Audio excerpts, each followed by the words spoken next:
Merci madame la présidente. Madame la ministre, l'article 2 du décret numéro 85-643 du 21 juin 1985 relatif au centre de gestion dispose clairement les modalités d'affiliation à un centre départemental de gestion pour les établissements publics administratifs, communaux, intercommunaux et départementaux.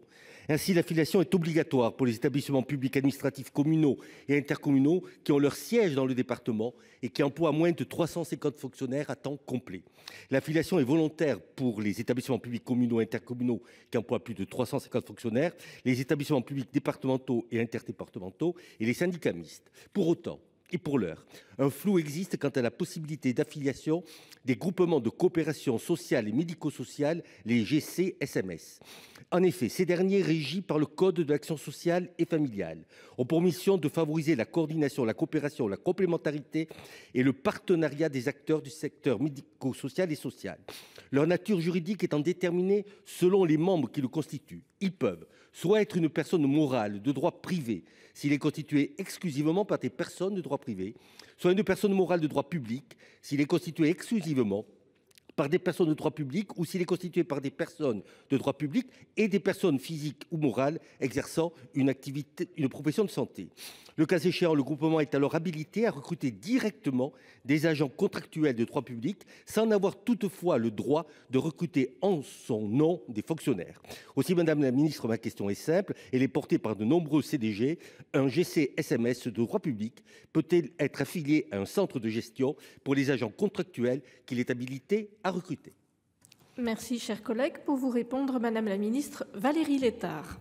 Merci Madame la Présidente. Monsieur le sénateur Max Brisson, je vais vous présenter les éléments qui m'ont été remis par François Rebsamen pour répondre précisément à votre question, où vous interrogez le ministère sur la possibilité pour un groupement de coopération sociale et médico-sociale de s'affilier à un centre départemental de gestion de la fonction publique territoriale.